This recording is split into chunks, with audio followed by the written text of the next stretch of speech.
બ્રહ્મદત્ત ચક્રવર્તીનો અધિકાર અને એની અંદર પાપ ભીરુતાના ગુણોની વાત કરી રહ્યા છે. પાપ ભીરુતાના ગુણની અંદર આપણે સંગ્રહ વૃત્તિ અને વિગયનો આપણા શરીર અને શરીરથી આત્માના વિચારો ઉપર કેટલો પ્રભાવ પડે છે એની આપણે વાત ચાલી રહી છે. આ બ્રાહ્મણ પરિવાર કે જે બ્રહ્મદત્તનો બાળ પોઠિયો કહીએ કે નાનપણમાં સાથે ભણ્યા, એ ચિદાનંદે ચક્રવર્તીનો આહાર ગ્રહણ કર્યો. ખાલી એને નહીં, એના સમસ્ત પરિવારે પણ એ આહાર ગ્રહણ કર્યો અને એ ગ્રહણ કરીને એના રસની અંદર આપણને એવું થાય કે આપણે આહારને ગ્રહણ કર્યો, પણ આહાર ગ્રહણ થયા પછી આ જેવી રીતે નશો કરીએ અને આપણને એવું લાગે કે મેં નશો કર્યો, પણ આપણે નશાને તાબે થઈ જઈએ છીએ. એવી રીતે આ ભોજનની માદકતાના શરણે સમસ્ત પરિવાર આવી ગયો અને રાત્રિના સમયની અંદર ન કરવાના કાર્યો થઈ ગયા અને સવારે ઉઠતા જ્યારે રિયલાઇઝ થયું ત્યારે ખૂબ મોડું થઈ ગયું હતું. અને આપણે પછી વાત કરી કે દરેક પ્રસંગને આપણે યોગ્ય રીતે મૂલવવો જોઈએ, કારણ કે આવી નિર્ણાયક પળો અનેક વાર જીવનમાં આવતી હોય છે અને એ નિર્ણાયક પળો જ્યારે આવે ત્યારે જો આપણે બરાબર નિર્ણય લઈએ તો અવશ્ય આપણો બેડો પાર થઈ જાય છે. એટલે હવે આપણે એક વાત ખાસ યાદ રાખવાની છે કે સંયોગો બગાડવાનું કામ કર્મનું છે, પરંતુ બગડેલા એ સંયોગોની અંદર ભાવો સુધારેલા રાખવા કે બગાડવા એ આપણા હાથની વાત છે. આ હકીકત જેના ખ્યાલમાં છે તે આત્મા ક્યારેય ભાવોની મલિનતામાં વિકટ કે વિષમ પરિસ્થિતિને જવાબદાર માનતો નથી, કારણ કે તેની નજર સામે અનેક આત્માઓની ચડતી પડતીની સવારીખ થતી રમતી હોય છે. એટલે આ આપણને શું બતાવે છે કે કોઈ પણ પ્રકારની પરિસ્થિતિ આપણા ભાવો બગાડવામાં સમર્થ નથી. આપણે પોતે ભાવો બગાડવા ન માંગતા હોઈએ તો, અને આપણે પોતે જો આ ભાવો પ્રત્યે બેદરકાર બનીએ તો સાવ મામૂલી પરિસ્થિતિ પણ આપણા ભાવો બગાડી દેવામાં સમર્થ છે. આપણી સ્થિતિ ખરેખર દયનીય છે. પરલોકમાં આપણી ગતિ વગેરે નક્કી કરવાની તાકાત જે પરિણામોમાં પડી છે એ પરિણામો પ્રત્યે આપણે સાવ બેદરકાર છીએ. શરીરને, મકાનને, ફર્નિચરને, આ બધી જ વસ્તુઓને સાચવવાની આપણે જહેમત કરીએ છીએ, પણ એની જગ્યાએ આપણે આપણા ભાવોને સાચવવાની મહેનત કરવાની છે. પોતાનું સમસ્ત કુટુંબ દુરાચારની આગમાં લપેટાઈ ગયું છે. આ વાસ્તવિકતાએ ચિદાનંદને કસાયાવિષ્ટ બનાવી દીધો. આવી ભયંકર હોનારત કોણે સર્જી? પેલા ચક્રવર્તી બ્રહ્મદત્તના ભોજને? હા, હવે ચિદાનંદ વિચાર કરે છે કે આનું મૂળ કારણ શું હતું? તો કે એ ચક્રવર્તી બ્રહ્મદત્તનું ભોજન જ હતું. એ ભોજન જ આ અનાચારમાં એકમાત્ર કારણ હતું. બ્રહ્મદત્તે એ ભોજન અમારા પરિવારને શા માટે કરાવ્યું? મેં ભલે ભોજનની માંગણી કરી હતી, પણ તેણે એ સ્વીકારી શું કામ? આવું માદક ભોજન કરાવીને અમારા સૌના ભવોભવ તેણે શા માટે બગાડ્યા? અમે એનું કાંઈ જ બગાડ્યું નહોતું, તો પણ એણે અમારા કુટુંબની પવિત્રતાને આ રીતે સપાચટ શું કામ કરી નાખી? અમારા પવિત્ર કુટુંબ સાથે આવા દુષ્ટ ચેડા તેણે શું કામ કર્યા? હવે આગળની આખી વાર્તામાં આપણે ડિટેલમાં ગયા હતા, એટલે આપણને ખ્યાલ છે કે કદાચ ન્યુટ્રલ વ્યક્તિ આ પ્રસંગને જો પોતાની દ્રષ્ટિથી વિનવે તો અત્યારે ચિદાનંદ જે રીતના વિચારો કરી રહ્યો છે તે કદાચ આપણને યોગ્ય ન લાગે, પણ જ્યારે આપણી ઈચ્છાથી વિરુદ્ધ કંઈ પણ કાર્ય થાય છે ત્યારે આપણે સૌ પણ પોતાના અહમને પોષવા માટે, પોતાને દોષી ન માનવા માટે આપણે બધા શું કરીએ છીએ? તો કે મિથ્યાત્વની દ્રષ્ટિ આ જ સમજાવે છે. તો કે તે હંમેશા બીજાનો દોષ શોધી કાઢે છે. ન હોવા છતાં પણ જગતની અંદર તે પરના દોષોને જુએ છે અને પરના દોષોને શોધી નાખે છે. જ્યારે સંકિતી આત્મા હોય તો એ સંકિતી આત્મા શું કરે છે? તો કે પોતાના દોષોની તપાસ કરે છે કે આવું કાર્ય જે બન્યું, એક જ વસ્તુ તમે સંકિતીને બતાવો અને મિથ્યાત્વીને બતાવો તો આપણને ખ્યાલ આવે કે બંનેની દ્રષ્ટિમાં તફાવત કેટલો છે. એક પોતાના દોષને જોશે અને એક બીજાના દોષોને શોધી નાખશે. એટલે અત્યારે ચિદાનંદની હાલત પણ કશાય વિષ્ટ થઈ જવાને કારણે કાંઈક હાવી જ હતી કે અત્યારે તેને સત્ય શું છે એની કાંઈ ખબર પડતી નથી, અને બધો જ ગુસ્સો એને અત્યારે બ્રહ્મદત્ત ઉપર આવી રહ્યો છે.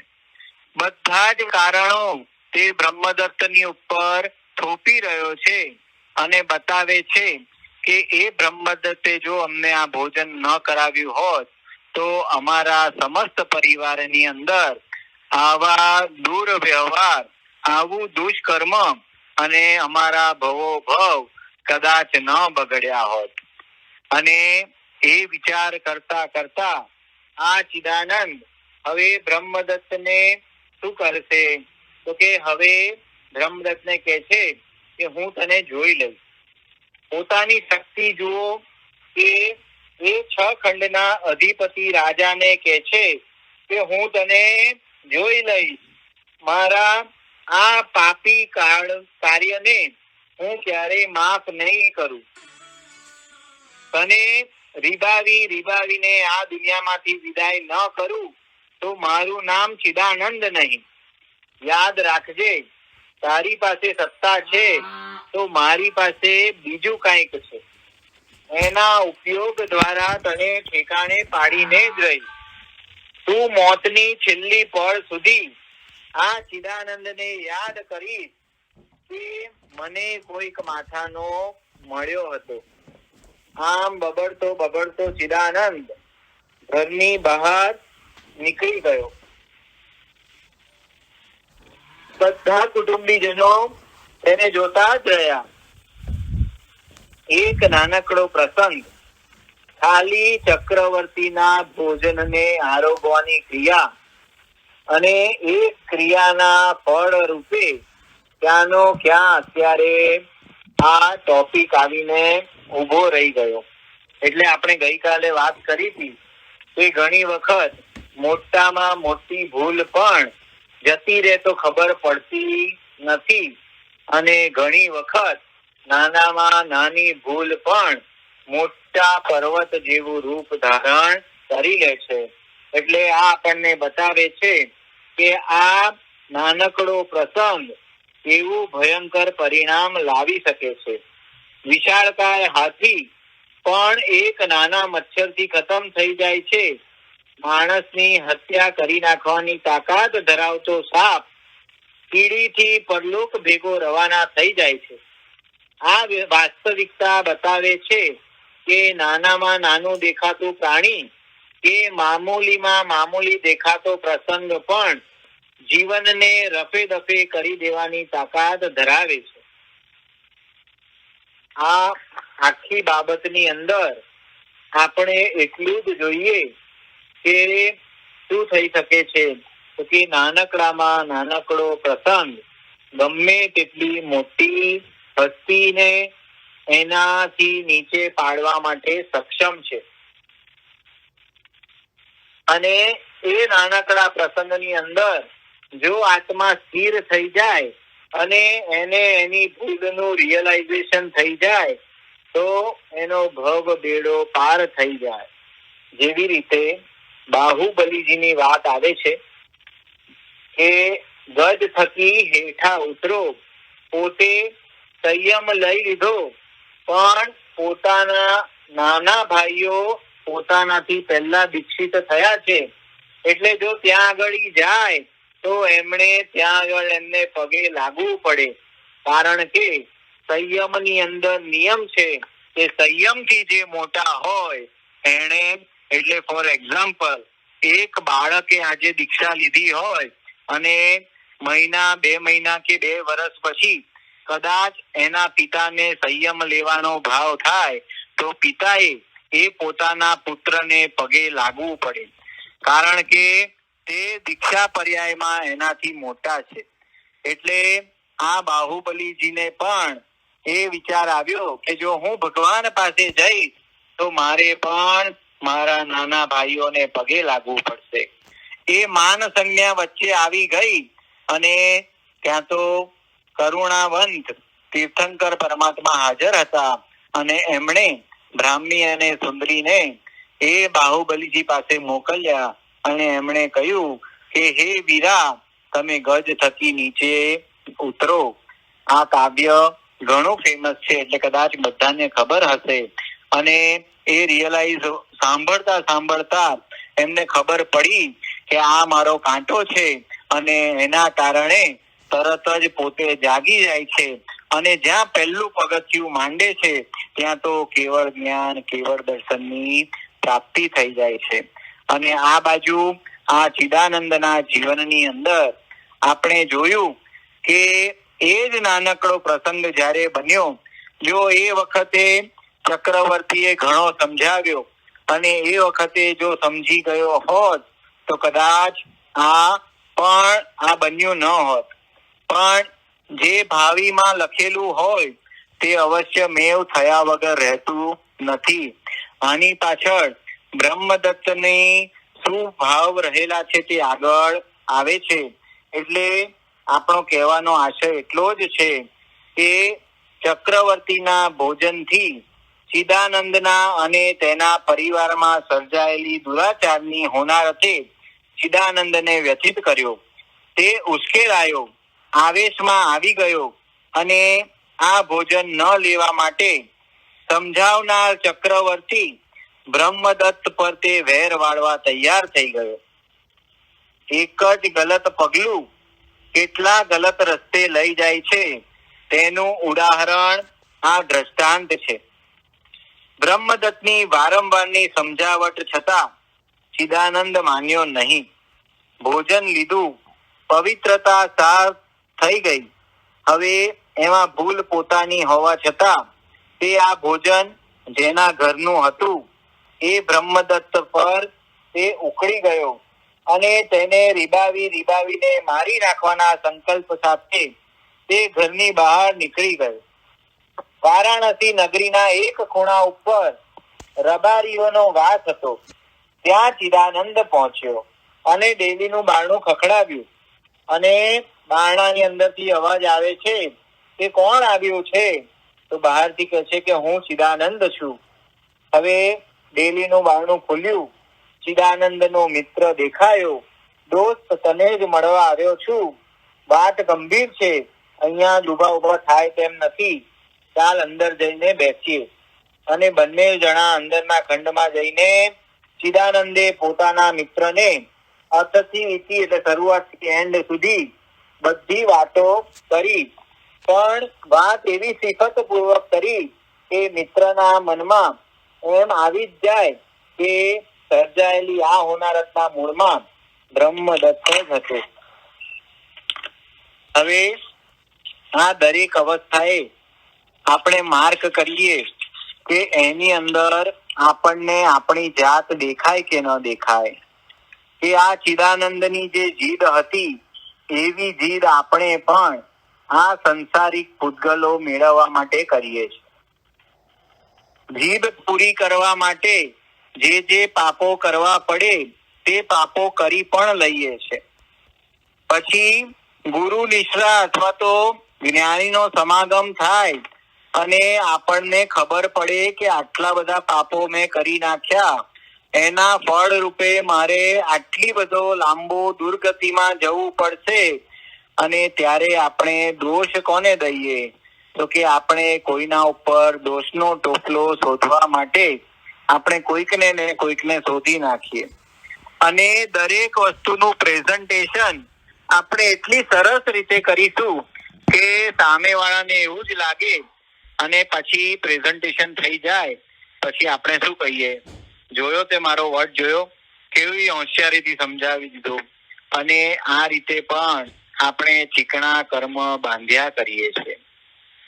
વાતમાં એકદમ સામાન્ય વાત છે, પણ આનો જો સાર આપણે જીવનમાં ઉતારી લઈએ અને પાપ કરતા જો આપણે અટકી જઈએ, જેવી રીતે હમણાં કહ્યું કે બ્રહ્મદત્તની વાત જો ચિદાનંદે સમજી લીધી હોત તો એ બ્રહ્મદત્તની જગ્યાએ આપણને ગુરુ ભગવંતો અને જીનેશ્વર પરમાત્માએ અનેક વાતો આપણા લક્ષ્ય, આપણા આત્માના હિત માટે કરેલી છે.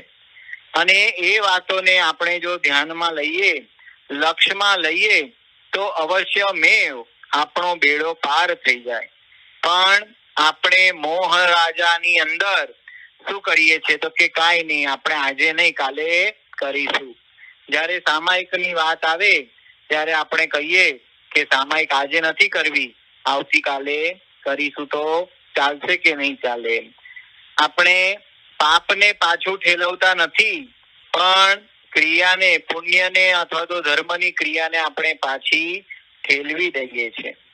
એટલે આ ચિદાનંદના રૂપની અંદર હવે એટલો બધો ક્રોધાવિષ્ટ બની ગયો છે કે એને એ 6 ખંડના અધિપતિ સાથે બદલો લેવો છે, વેર વાળવું છે, અને એના માટે એને રીબાવીને મારવા સુધીનો વાત વિચાર કરીએ તો એક ભોજન અને એ ભોજનથી થયેલું દુષ્કર્મ અત્યારે એના મગજની અંદર બસ વેરના ભાવો ઘૂંટાઈ રહ્યા છે.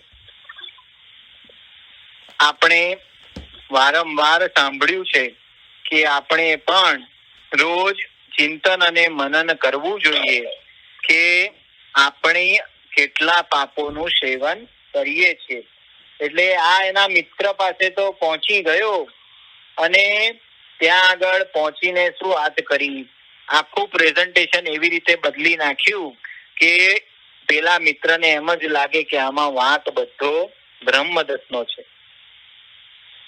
આ દશા કેવી છે જીવની, એ પોતાની ભૂલ હોવા છતાં પણ સામી વ્યક્તિને હેરાન કરવા માટે તે કેવા દાવો અપનાવે છે.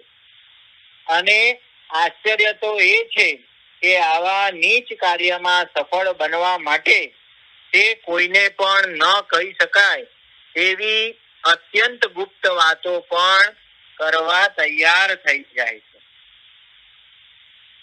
ચિદાનંદે બ્રહ્મદત્ત પર વેર વાળવા માટે પોતાના મિત્ર અને આખા કુટુંબના દુરાચારની પણ વાત કહી દીધી. ચાલુ સંયોગોની અંદર આવી વાત કોઈને કરાય નહીં. અજાણતા પણ કોઈને ખબર પડી જાય તો એ વાતને ખોટી ઠેરવવાના પ્રયત્નો કરે. જ્યારે અહીંયા તો સામે ચાલીને જાણી જોઈને ચિદાનંદે પોતાના મિત્રને આ વાત કરી છે. આ હકીકત બતાવે છે કે પોતાની અપેક્ષા પૂરી કરવા ખાતર આ જીવ સઘળું કરી છૂટવા તૈયાર છે. અને એટલા માટે આપણે સંવત્સરીના દિવસે ગરહામી એટલે કે પોતાના દુષ્કૃત્યની ગરહા પોતાના ગુરુ સમક્ષ કરવાની વાત પરમાત્માએ આપણને બતાવેલી છે. પાપોની ગુરુ પાસે આપણે રજૂઆત કરીએ તો આપણો આત્મા હળવો ફૂલ બની જાય છે અને આટલું બધું કશાયને આધીને બની જતો નથી. આધ્યાત્મિક રસ્તે ચાલતા પ્રત્યેક સાધકે આ ખ્યાલમાં રાખવા જેવું છે કે વેરનો બદલો લેવાની વૃત્તિથી ચિદાનંદ પોતાના જીવનની અત્યંત ગુપ્ત વાતો પણ જો પ્રસન્નતાથી પોતાના મિત્રને જણાવી શકતો હોય તો પછી આત્મકલ્યાણાર્થે આપણા જીવનમાં જાણતા અજાણતા પણ થઈ જતા પાપો આપણે સામે ચડીને શા માટે કબૂલ ન કરીએ? પ્રતિશોધની અપેક્ષાથી થતી રજૂઆતમાં તો ચીકણા પાપ કર્મોનો બંધ છે. જન્મો જન્મની દુર્ગતિઓની રખડપટ્ટી નિશ્ચિત છે. જ્યારે આત્મકલ્યાણાર્થે થતી કબૂલાતમાં લખલૂટ કર્મોની નિર્જરા છે. યાવત સદગતિની પરંપરા અને મોક્ષની પ્રાપ્તિ છે. માત્ર આશય જ ફેરવવાની જરૂર છે. વિરાટ અનંત કાળની અંદર બીજા સામે બદલો લેવાની અપેક્ષાએ આપણે પણ ક્યારેક અન્ય પાસે આ ચિદાનંદની જેમ સ્વજીવનની અત્યંત ગુપ્ત વાતો પણ રજૂ કરી હશે. પરંતુ પરિણામે મેળવ્યું શું? દીર્ઘ સંસારનું પરિભ્રમણ. હવે એ આત્મઘાતક રસ્તેથી પાછા ફરીએ અને સફળ બનીએ. નિર્દોષ બાળક પોતાની કાલી ઘેલી ભાષામાં જે રીતે પોતાના મા બાપ પાસે રજૂઆત કરે છે એ જ રીતે આપણે આપણા ઉપકારી ગુરુદેવ પાસે સ્વજીવનની સઘળી રજૂઆત કરી દઈએ. આમાં નુકસાન નામનું પણ નથી અને લાભનો કોઈ પાર નથી. આ ગરહામીનો ફાયદો આપણને સમજાવે છે કે અત્યાર સુધી અનંતા ભવોની અંદર આવી રીતે પોતાના કુટુંબના દોષો પોતાની ઈચ્છાની પૂર્તિ માટે પોતાનો બદલો લેવા માટે આપણે કેટલી બધી વાર કર્યું. તો જે આધ્યાત્મિક માર્ગે આગળ જવા માંગતા હોય તો હવે એને જાણીને ભૂલ કરી હોય અથવા તો અજાણતા ભૂલ થઈ ગઈ હોય અને એ ભૂલને આપણે ગુરુ સમક્ષ એક બાળકની જેમ આપણે શું કરવાનું છે? તો કે બસ મારે કબૂલાત કરવી છે. અને આપણે જે ભૂલ કરી હોય તે ભૂલ ગુરુ સમક્ષ આપણે સ્વીકારી લઈએ કે મારા જીવનની અંદર અહીં આગળ આપણે જોઈએ તો સરળતા ખૂબ હોય. આપણને બધાને ખબર છે કે મને સમય મળતો નથી અને તેથી મારાથી ધર્મ ક્રિયા એટલી બધી થઈ શકતી નથી.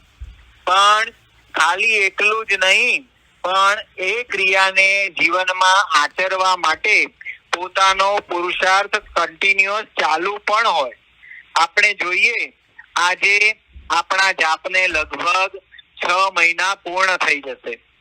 એટલે વિચાર કરીએ, કોરોનાનો કાળ 15મી માર્ચથી ચાલુ થયો હોય અને લગભગ આપણે જાપ 20મી માર્ચથી ચાલુ કર્યા અને દિવસો ગણીએ તો આજે 180 દિવસ જેટલો આપણો પડાવ આવી ગયો. અને એ પડાવની અંદર આપણે બધા એક જ ભાવ સાથે કે આવા કાળની અંદર પણ મને મારો ધર્મ જ સાચવશે, જ્યારે બીજું કોઈ સાથ નહીં આપે ત્યારે માત્ર ને માત્ર આ ધર્મના શરણે જવાથી મારા આત્માને શાંતિની અનુભૂતિ થશે અને એના કારણે આપણે સર્વ આ અનુષ્ઠાનની અંદર આગળ વધીએ છીએ. હવે આ ચિદાનંદ આ આત્મઘાતક રસ્તેથી કઈ રીતે પાછો ફરે છે? પેલા મિત્રે ચિદાનંદની વાત સાંભળી એને પૂછ્યું, જુઓ તમારી વાત તો સાચી છે, પરંતુ હું આમાં કઈ રીતે તમને મદદગાર થઈ શકું છું એ જણાવો. હું મારી સેવા તમને આપવા તૈયાર છું. અરે મિત્ર, પ્રથમ પંક્તિના ગોફણબાજ તરીકે તારી નામના છે. એ વખતના જમાનાની અંદર જે આપણે ગિલોલ કહીએ અથવા તો દૂરથી આપણે નિશાન તાકવાનું હોય, ગિલોલ રમવાનું બધાએ જોયેલું હશે. આપણે ક્રિયાની અંદર મિહિરભાઈએ જ્યારે વાત કરી હતી ત્યારે ધનુષની સાથે આવી રીતે જે રબરની અંદર પથ્થર મારીને એને ફેંકવામાં આવે એને ગોફણબાજ કહેવાય. અને એમાં જેનું નિશાન એકદમ સરસ હોય કે ધાર્યું નિશાન પોતાનું પાર પાડે એવો એના મિત્ર છે કે તારી નામના થયેલી છે, તારે તારી આ અદ્ભુત કળાનો ઉપયોગ કરવાનો છે, એ ગણતરીએ તો હું આજે તારી પાસે આવ્યો છું. આ રીતે ચિદાનંદે પોતાનો પ્રસ્તાવ આ મિત્રની સામે રજૂ કર્યો. તેનો મિત્ર તેની સામે જોતો જ રહી ગયો અને ચિદાનંદે નજીક જઈને તેના કાનની અંદર કહ્યું, જો કેટલાક દિવસ પછી બ્રહ્મદત્ત મહારાજાની સવારી નીકળવાની છે. જ્યારે એ સવારી ગામના નાકે આવે ત્યારે તારે એ પહેલા ત્યાં રહેલા ઘેઘુર વડલામાં ભરાઈને બેસી જવાનું છે. રાજાનો હાથી જેવો એ વડલાની નજીક આવે કે તરત જ તારે ઉપરા ઉપરી 2 વાર ગોફણ છોડવી. બસ બે જ પથ્થર બસ છે 2 આંખોને ફોડવા માટે. મારી વાત તું સમજી ગયો ને? ચિદાનંદની આ વાત સાંભળીને તેના મિત્રે ડોકું હલાવ્યું અને બક્ષિસમાં ચિદાનંદ ત્યાં પૈસા વેરીને નીકળી ગયો. બ્રહ્મદત્તની આંખો ફોડાવવા તૈયાર થઈ ગયેલા આ ચિદાનંદની વિવેક ચક્ષુ ભીડાઈ ગઈ છે. નહીતર આટલો હલકો વિચાર એ અપનાવવા તૈયાર થઈ શકે નહીં. ચક્રવર્તીપણાની અંદર રાજાને આંધળો કરી દેવો એનો અર્થ તો એટલો જ ને કે એ જિંદગીભર રીબાઈને પોતાની શેષ જિંદગી પસાર કરે. હવે આ રીતે ચિદાનંદે પ્લાન બનાવી દીધો કે હવે મારે મારો બદલો આ રાજાને, ભલે હું બીજી રીતે તો પરાજય કરી શકું તેમ નથી, પણ એની બંને આંખો હું છીનવી શકું છું. અને એ બંને આંખોને છીનવવા માટે એણે એક ઘાતકી પ્લોટ બનાવી દીધો કે હવે મારે શું કરવું છે કે આ બ્રહ્મદત્તને સવારી પર જ્યારે નીકળે ત્યારે એના મિત્રને એણે પ્લાન બતાવી દીધો. હવે આ બંને પોતાના પ્લાનની અંદર આગળ કઈ રીતે વધે છે, કઈ રીતે આગળ શું ભાવો બનશે તે ભાવો આપણે અવસરે લઈશું.